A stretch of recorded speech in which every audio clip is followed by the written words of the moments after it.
भारत की आध्यात्मिक भूमि पर ऐसे कई संत हुए हैं जिनकी कहानियां रहस्य, साहस और साधना से भरी हुई है। लेकिन क्या आपने कभी ऐसे योगी के बारे में सुना है जो एक बाघ के साथ निर्भयता से रहते थे? बाघ स्वामी एक ऐसे सिद्ध महायोगी जिनका व्यक्तित्व उतना ही अद्भुत था जितनी उनकी तपस्या। साधना के बल पर वे प्रकृति और जंगली पशुओं से भयमुक्त हो चुके थे। उनके लिए एक बाघ उतना ही सामान्य था जितना हमारे लिए कोई पालतू पशु। क्या योग साधना मनुष्य को इतना निर्भय बना सकती है कि वह जंगली जानवरों के साथ रह सके? क्या आध्यात्मिक शक्ति से प्रकृति को वश में किया जा सकता है? यह अध्याय सिर्फ एक संत की कथा नहीं, बल्कि आध्यात्मिक शक्ति और साहस का प्रतीक है। आइए सुनते हैं ऑटोबायोग्राफी ऑफ अ योगी का 6वां अध्याय, बाघ स्वामी। मैंने बाघ स्वामी का पता खोज निकाला है। चलो कल उनका दर्शन किया जाए। यह स्वागतार्ह प्रस्ताव हाई स्कूल के मेरे एक मित्र चंडी से मिला। अपने संन्यास पूर्व जीवन में केवल अपने नंगे हाथों से बाघों के साथ लड़ने और उन्हें पकड़ने वाले इस संत का दर्शन करने के लिए मैं भी उत्सुक था। ऐसे असाधारण साहसिक कार्यों के प्रति बाल सुलभ उत्साह मुझ में भरपूर था। दूसरे दिन प्रातःकाल बहुत ठंड पड़ रही थी, पर मैं चंडी के साथ अत्यंत उत्साह और स्फूर्ति के साथ चल पड़ा। कोलकाता के बाहर भवानीपुर में बहुत देर तक व्यर्थ खोज करने के बाद हम ठीक घर पर पहुंच गए। दरवाजे पर लोहे की 2 गोलाकार कड़ियां लगी हुई थीं। मैंने उन्हें बहुत जोर जोर से खटखटाया। उस कर्णकर्कश खड़खड़ाहट को सुनकर भी एक नौकर अंदर से धीरे धीरे आराम पूर्वक चलता हुआ हमारी ओर आया। उसकी व्यंग्यात्मक मुस्कान इस बात का द्योतक थी कि शोर मचाने वाले आगंतुक भी एक संत के घर की शांति भंग नहीं कर सकते।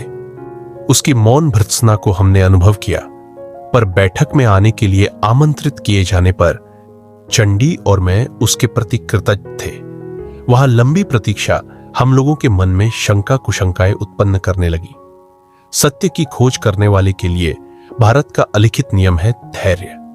संत महात्मा कभी कभी जानबूझकर दर्शनार्थी की उत्सुकता की परीक्षा ले सकते हैं। पाश्चात्य डॉक्टर और दंत चिकित्सक इस मनोवैज्ञानिक कूटनीति का भरपूर प्रयोग करते हैं। अंततः नौकर द्वारा बुलाए जाने पर चंडी और मैं एक शयन कक्ष में गए। वहां सुविख्यात सोहम स्वामी अपने पलंग पर बैठे हुए थे। उनके भीमकाय शरीर को देखकर हम दोनों के मन पर अद्भुत प्रभाव पड़ा। आंखें फाड़े हम अवाक उनकी ओर देखते रहे। वैसी विशाल छाती और फुटबॉल की तरह बाजुएं हमने पहले कभी नहीं देखी थी। अत्यंत मजबूत भरी गर्दन पर स्वामी जी का उग्र दिखने वाला परंतु शांत मुखमंडल मूंछ, दाढ़ी और झूलते केशों से सुशोभित था। उनकी काली आंखों में कबूतर एवं बाघ समान गुणों का मिलाजुला संकेत चमक रहा था। दृढ़ मांसल कटिप्रदेश को घेर कर पहने हुए एक व्याघ्र चर्म के अतिरिक्त उनके शरीर पर और कोई कपड़ा नहीं था। जब हमारी वाक्शक्ति लौट आई तब बाघों के साथ लड़ने में उनकी वीरता के प्रति आदरयुक्त विस्मय प्रकट करते हुए मैंने उनका अभिवादन किया। क्या आप कृपा करके हमें यह नहीं बताएंगे कि वन्य पशुओं में सबसे भयंकर रॉयल बंगाल टाइगर को केवल अपने हाथों से परास्त करना कैसे संभव है? मेरे बच्चों, बाघों के साथ लड़ना मेरे लिए कुछ भी नहीं है। आवश्यकता पड़ने पर मैं आज भी वह कर सकता हूं। वे बच्चों के समान खिलखिलाकर हंसे। तुम बाघों को बाघ मानते हो, मैं उन्हें मात्र बिल्लियां समझता हूं। स्वामी जी, मैं अपने मन को तो विश्वास दिला सकूंगा कि बाघ बिल्लियां मात्र है, परंतु क्या बाघों को मैं वैसा विश्वास करा सकूंगा? निश्चय ही शक्ति भी आवश्यक है। केवल कोई बच्चा बाघ को घरेलू बिल्ली मान लेगा तो उसे बाघ पर विजय मिल जाएगी, यह मानना व्यर्थ है। मेरे शक्तिशाली हाथ शस्त्र के रूप में पर्याप्त है।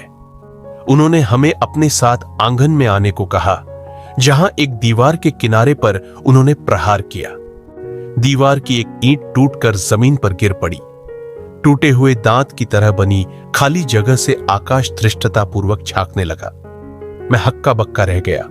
सोचने लगा, जो आदमी एक ही प्रहार से दीवार में चुनी हुई ईंट को गिरा सकता है, वह अवश्य ही बाघों के दांत भी तोड़ सकता है। अनेक लोगों में मेरे समान शारीरिक शक्ति होती है, परंतु फिर भी उनमें दृढ़ आत्मविश्वास का अभाव होता है। जो शरीर से तो बलिष्ठ होते हैं परंतु मन से नहीं, वे जंगल में स्वच्छंद विचरण करते हिंस्र पशु को देखकर ही मूर्छित हो सकते हैं। प्राकृतिक परिस्थितियों में वास करने वाला और अपने मूल हिंसक स्वभाव के अनुसार जीने वाला बाघ सर्कस के अफीम खिलाए गए बाघ से अत्यंत भिन्न होता है। भीम के समान प्रबल शक्तिशाली होते हुए भी अनेक व्यक्ति रॉयल बंगाल टाइगर के प्रचंड आक्रमण के सामने अत्यंत भयभीत और असहाय हो उठते हैं। इस प्रकार बाघ मनुष्य को उसके ही मन की कल्पना में एक साधारण बिल्ली की भयभीत अवस्था के समान स्थिति में डाल देता है। परंतु जिस मनुष्य में यथावत बलिष्ठ शरीर के साथ साथ अत्यंत दृढ़ निश्चय हो, वह इस परिस्थिति को बाघ पर ही उलट सकता है और उसे यह मानने पर विवश कर सकता है कि वह एक बिल्ली के समान ही आत्मरक्षा में असमर्थ है। कितनी ही बार मैंने यही किया है। मैं यह मानने के लिए पूर्णतः तैयार था कि मेरे समक्ष उपस्थित अतिशक्तिशाली पुरुष बाघ को बिल्ली में रूपांतरित करने में समर्थ थे। वे कुछ उपदेश देने की मनस्थिति में प्रतीत हुए। चंडी और मैं आदर के साथ उनकी बातें सुनने लगे। मन ही मांसपेशियों को नियंत्रित करता है। जैसे हथौड़े के आघात की शक्ति उस पर लगाए गए बल पर निर्भर होती है, वैसे ही मनुष्य की शारीरिक शक्ति की अभिव्यक्ति उसकी आक्रामक इच्छा शक्ति की तीव्रता एवं साहस पर निर्भर करती है। मन ही अक्षरशः शरीर का निर्माण करता है और वही उसे जीवित रखता है। गत जन्मों की प्रवृत्तियों की प्रबलता के अनुसार अच्छे या बुरे स्वभाव गुण धीरे धीरे मानव चेतना में उतरते हैं। ये स्वभाव गुण आदतों में ढल जाते हैं और ये आदतें फिर एक वांछनीय या अवांछनीय शरीर के रूप में प्रदर्शित होती है। बाह्य दुर्बलता की जड़ मन में होती है और आदत से लाचार शरीर मन की अवहेलना करता है। इस प्रकार यह कुचक्र चलता जाता है। यदि मालिक नौकर की आज्ञा का पालन करने लगे तो नौकर निरंकुश स्वेच्छाचारी बन जाता है। इसी प्रकार मन भी शरीर की आज्ञाओं का पालन कर करके उसका दास बन जाता है। हमारे अनुनय पर यह तेजस्वी स्वामी अपने जीवन के बारे में हमें कुछ बताने के लिए सहमत हो गए। बचपन से ही बाघों से लड़ने की महत्वाकांक्षा मेरे मन में थी। मेरी इच्छा शक्तिशाली थी परंतु देह दुर्बल थी। मेरे मुंह से आश्चर्योद्गार फूट पड़ा। यह अविश्वसनीय लगता था कि पृथ्वी का भार उठाने के योग्य कंधों वाले इस मनुष्य का दुर्बलता के साथ दूर दूर से भी कभी कोई परिचय रहा हो। स्वास्थ्य और शक्ति के चिंतन में अदम्य दृढ़ता द्वारा ही मैंने इस बाधा को दूर करने में सफलता प्राप्त की। इस प्रभावशाली मानसिक शक्ति की प्रशंसा करने का कारण और भी बढ़ जाता है, क्योंकि मैंने देखा है कि रॉयल बंगाल टाइगरों को पराजित करने वाली वस्तुतः यही शक्ति थी। स्वामी जी, क्या आपको लगता है कि मैं भी कभी बाघों के साथ लड़ पाऊंगा?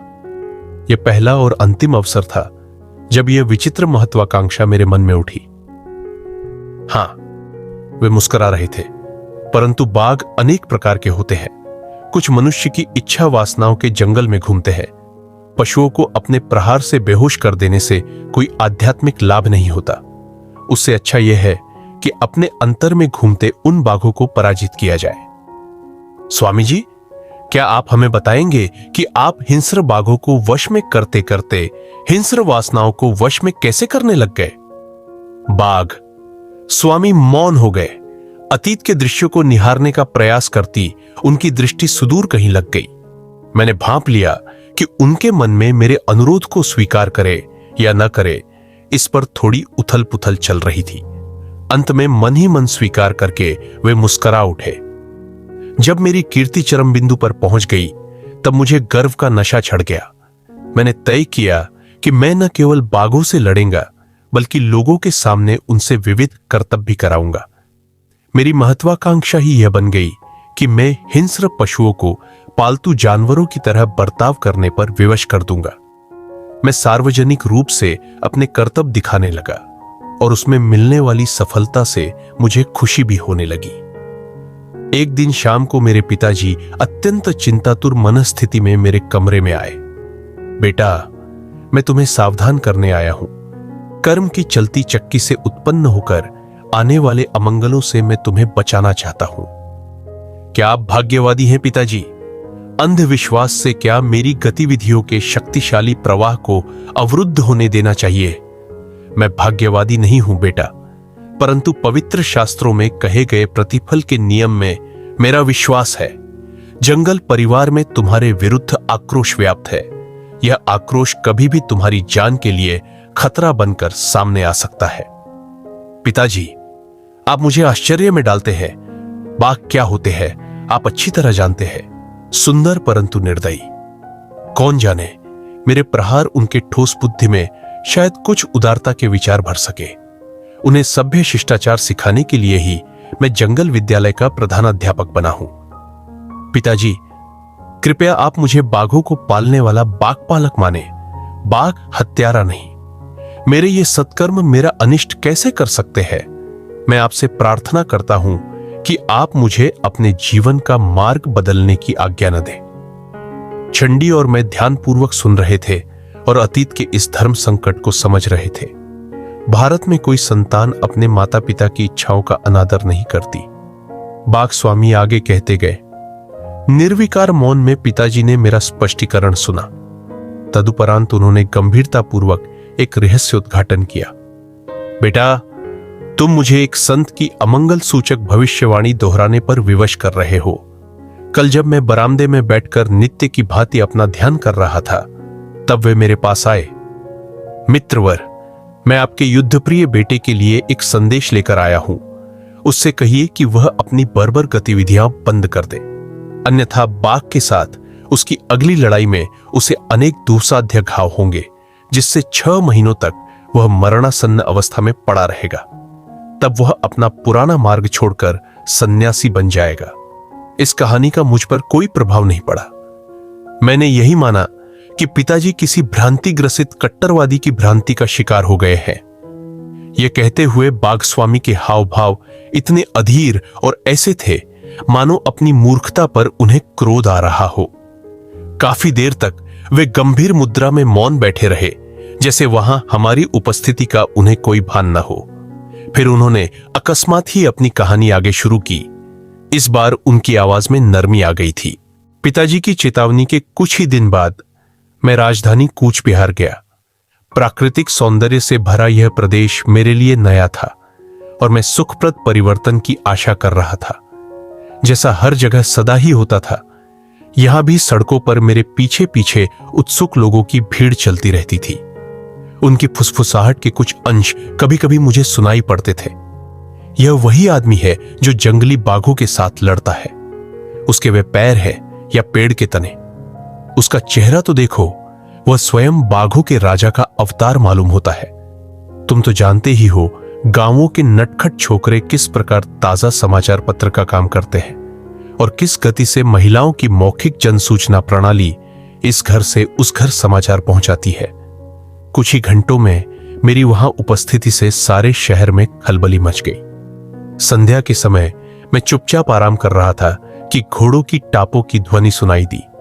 मैं जिस घर में रुका था उसी के सामने आकर वह ध्वनि रुक गई। लंबे कद के पगड़ीधारी पुलिस सिपाहियों का एक दल अंदर घुस आया। मैं अवाक रह गया। मैंने सोचा, इन पुलिस वालों के लिए कुछ भी संभव है। कहीं वे मेरे लिए पूर्णतया अगम्य किसी बात पर मेरी खिंचाई करने तो नहीं आए हैं, परंतु उन्होंने अपने सामान्य व्यवहार के विपरीत अत्यंत विनय के साथ मेरा अभिवादन किया। आदरणीय महोदय, कूच बिहार के युवराज की ओर से आपका स्वागत करने के लिए हमें भेजा गया है। उन्होंने कल प्रातःकाल आपको अपने राजप्रासाद में पधारने का आमंत्रण भेजा है। मैं थोड़ी देर इस पर सोचता रहा। किसी अज्ञात कारण से अपनी इस शांत यात्रा में उपस्थित हुए इस विघ्न से तीव्र उद्वेग की भावना मेरे मन में उठ रही थी, परंतु पुलिस वालों की विनयशीलता ने मेरे हृदय को छू लिया। मैंने निमंत्रण स्वीकार किया। दूसरे दिन जिस दासोचित विनम्रता और खुशामद के साथ मुझे अपने द्वार से 4 घोड़े जुते हुए शाही कोच तक ले जाया गया, उसे देखकर मैं चकित रह गया। एक सेवक तीव्र धूप से मुझे बचाने के लिए एक अलंकृत छाता मेरे ऊपर पकड़े खड़ा रहा। नगर और उसके बाहर के वन क्षेत्र में से सुखद कोच सवारी करते हुए मुझे बड़ा मजा आ रहा था। युवराज स्वयं मेरा स्वागत करने के लिए राजप्रासाद के सिंहद्वार पर उपस्थित थे। अपने स्वर्णक्षित आसन पर उन्होंने मुझे बैठाया और मुस्कुराते हुए स्वयं उससे कम साज सज्जा युक्त एक आसन पर बैठ गए। यह सब विनम्र सेवा निश्चय ही मुझ पर कोई मुसीबत लाने वाली है। बढ़ते हुए आश्चर्य के साथ मैं सोच रहा था। इधर उधर की थोड़ी बातें करने के बाद युवराज का उद्देश्य प्रकट हो ही गया। मेरे नगर में अफवाह फैली हुई है कि आप केवल अपने नंगे हाथों से जंगली बाघों के साथ लड़ सकते हैं। क्या यह सच है? बिल्कुल सच है। हमें इस पर विश्वास नहीं होता। आप शहरी लोगों के पालिश किए हुए चावल पर पले कोलकाता के बंगाली हैं। कृपया सच सच बताइए, क्या आप केवल निर्बल अफीम खिलाए गए बाघों से ही नहीं लड़ते रहे हैं? उनका स्वर ऊंचा और व्यंग्य भरा था। उनके बोलने के ढंग में उनके प्रांत की शैली की झलक थी। उनके उस अपमानजनक प्रश्न का उत्तर देना मैंने आवश्यक नहीं समझा। हम हाल ही में पकड़े गए अपने बाघ राजा बेगम के साथ लड़ने की आपको चुनौती देते हैं। यदि आप उसका सफलतापूर्वक सामना कर सके और उसे जंजीर से बांधकर चेतन अवस्था में उसके पिंजरे से बाहर निकल सके, तो वह रॉयल बंगाल टाइगर आपका हो जाएगा। इसके अतिरिक्त सहस्त्रावधि रुपये एवं अन्य कई उपहार भी आपको मिलेंगे। और यदि आपने उससे लड़ना अस्वीकार कर दिया तो हम अपने पूरे राज्य में आपको पाखंडी घोषित कर देंगे। उनके उद्धत शब्द गोलियों की बौछार के समान मुझे लग गए।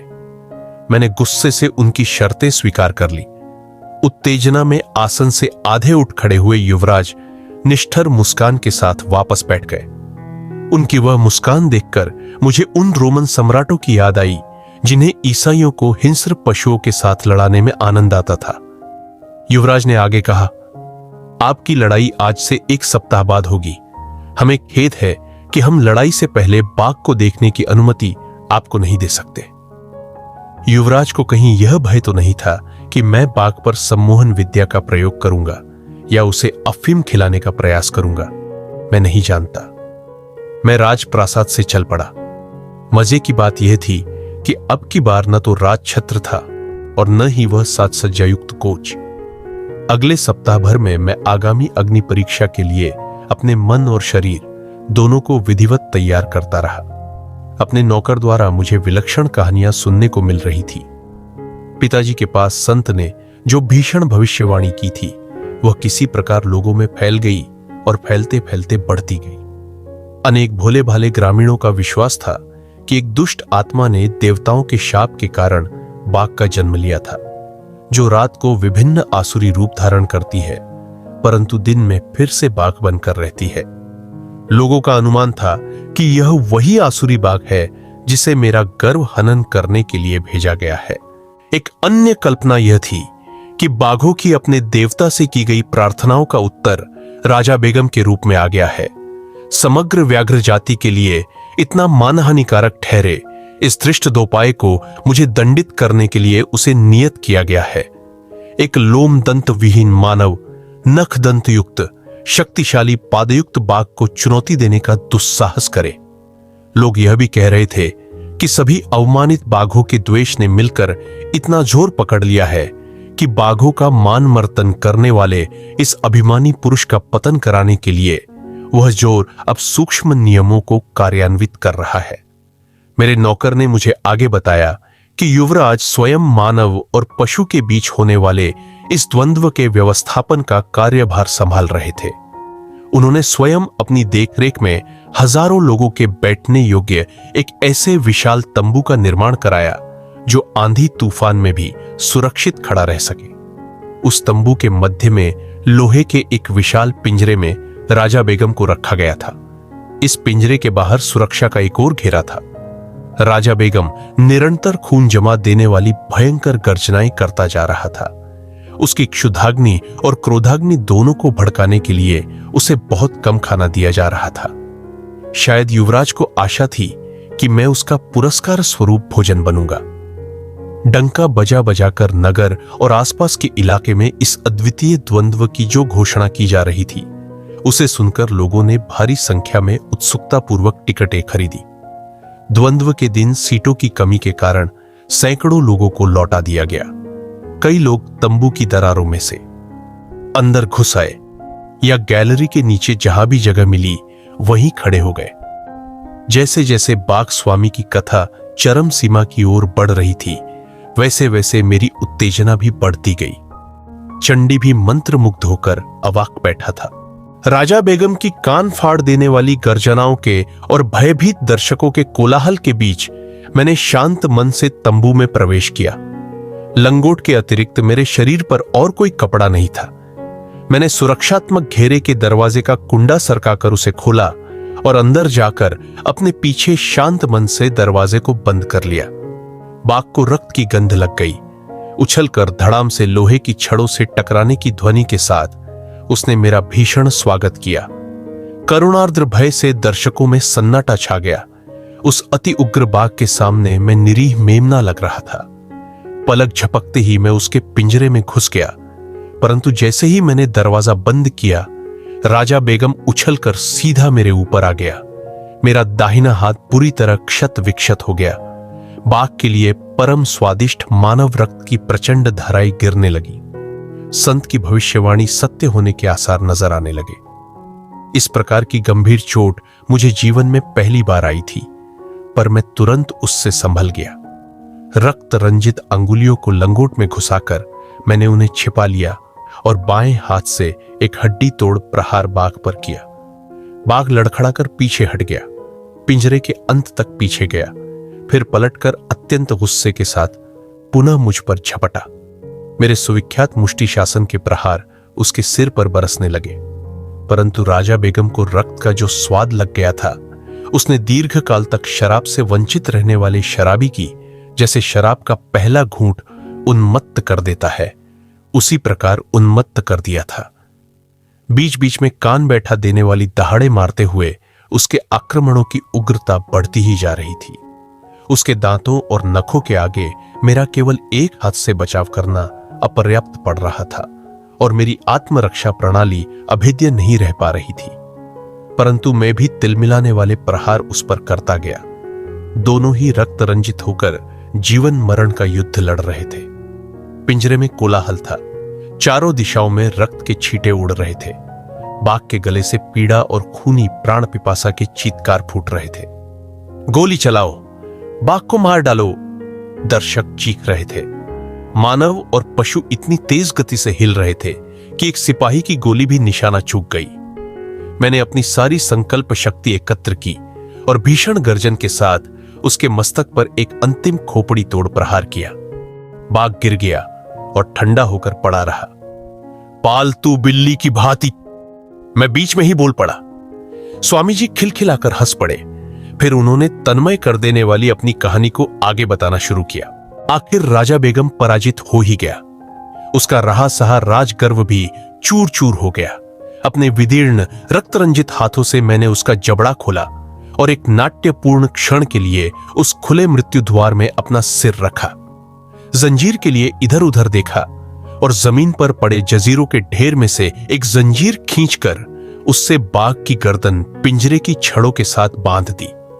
विजय उल्लास में मैं दरवाजे की ओर चलने लगा, परंतु वह मूर्तिमान शैतान राजा बेगम, उसकी कल्पित आसुरी उत्पत्ति के अनुरूप ही वह जीवट था। एक ही विस्मयकारी झटके के साथ जंजीर तोड़कर वह मेरी पीठ पर झपट पड़ा। मेरा कंधा उसके जबड़े में फंसा हुआ था और ऐसी स्थिति में मैं जोर से नीचे गिरा, परंतु पलक झपकते ही मैंने उसे अपने नीचे धर दबोचा। निष्ठुर प्रहारों के आघातों से वह अर्धमूर्छित हो गया। इस बार मैंने उसे अधिक सावधानी पूर्वक बांध दिया। धीरे धीरे मैं पिंजरे से बाहर निकला। फिर से चारों तरफ चीख पुकार सुनाई दी। इस बार वह हर्षोल्लास की थी। भीड़ की चीख पुकार की हर्ष ध्वनि जैसे एक ही विराट गले से निकल रही थी। मैं भीषण रूप से घायल तो हो गया था, परंतु फिर भी मैंने द्वंद्व की तीनों शर्तें पूरी कर दी थी। बाघ को अचेत करना, उसे जंजीर से बांधना और बिना किसी प्रकार की सहायता लिए पिंजरे से बाहर आना। इसके अलावा मैंने उस हिंस्त्र पशु को इस तरह घायल और भयभीत कर दिया था कि मेरे सिर का अप्रतिम पुरस्कार अपने मुख में पाकर भी उसकी ओर उसने कोई ध्यान नहीं दिया। मेरे घावों का प्राथमिक उपचार करने के बाद मेरा सम्मान किया गया और मुझे पुष्पहार पहनाए गए। मेरे चरणों में स्वर्ण मुहरों की वर्षा की गई। असाधारण रूप से विशाल और वैसे ही क्रूर बाघ पर मेरी विजय की अंतहीन चर्चाएं चारों ओर से सुनाई दे रही थी। वचन के अनुसार राजा बेगम मुझे दे दिया गया, परंतु मुझे कोई हर्ष नहीं हुआ। मेरे हृदय में आध्यात्मिक परिवर्तन आ गया था। ऐसा प्रतीत हो रहा था कि पिंजरे से बाहर निकलने के साथ ही मैंने संसार में अपनी महत्वाकांक्षाओं का द्वार भी बंद कर दिया था। उसके बाद का कुछ समय अत्यंत वेदना और मनस्ताप में बीता। रक्त में विष फैलने के कारण 6 महीनों तक मैं मरणासन्न अवस्था में पड़ा रहा। कूच बिहार छोड़ने योग्य ठीक होते ही मैं अपने गांव लौट आया। अब मैं जान गया हूं कि जिन साधु ने सावधानी का विवेकपूर्ण इशारा दिया था वही मेरे गुरु है। एक दिन विनम्रता पूर्वक मैंने पिताजी से कहा, काश मैं किसी प्रकार उन्हें ढूंढ पाता। मेरी लालसा सच्ची थी, क्योंकि एक दिन वही संत बिना किसी सूचना के हमारे घर पधारे। बाघों का दमन बहुत हो गया। शांत अधिकारपूर्ण वाणी में वे बोल रहे थे, मेरे साथ आओ, मैं तुम्हें मानव मन के जंगलों में विचरने वाले अज्ञान के पशुओं का दमन करना सिखाऊंगा। तुम्हें दर्शकों की आदत हो गई है। अब योगाभ्यास में तुम्हारी रोमांचक पारंगति से झूम उठने वाले देवता तुम्हारे दर्शक होंगे। मेरे गुरु ने मुझे आध्यात्मिक मार्ग की दीक्षा दी। मेरी आत्मा के दीर्घकाल तक अप्रयुक्त रहने से मोर्चा लगे। खोलने में कठिन द्वार उन्होंने खोल दिए। शीघ्र ही एक दूसरे का हाथ थामे मेरी साधना के लिए हम दोनों हिमालय की ओर चल पड़े। अपने तूफानी जीवन की एक झलक हमें दिखाने के लिए कृतज्ञ होकर चंडी और मैंने स्वामी जी के चरणों में प्रणाम किया। मुझे और मेरे मित्र को लगा कि बैठक में उपेक्षा में की गई लंबी प्रतीक्षा का हमें भरपूर प्रतिफल मिला। सच्चे योगी केवल आत्म साक्षात्कार की खोज में नहीं रहते, बल्कि वे प्रकृति के हर तत्व के साथ सामंजस्य स्थापित कर लेते हैं।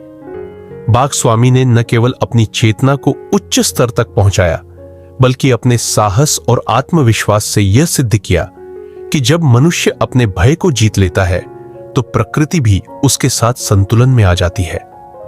इस अध्याय में हमने देखा कि योग साधना केवल ध्यान या आत्मिक शांति तक सीमित नहीं है, बल्कि यह हमारे भीतर एक अनोखी शक्ति को जागृत करती है। एक ऐसी शक्ति जो हमें जंगली पशुओं के बीच भी निर्भय बना सकती है, जो हमें परिस्थितियों से ऊपर उठने की क्षमता देती है।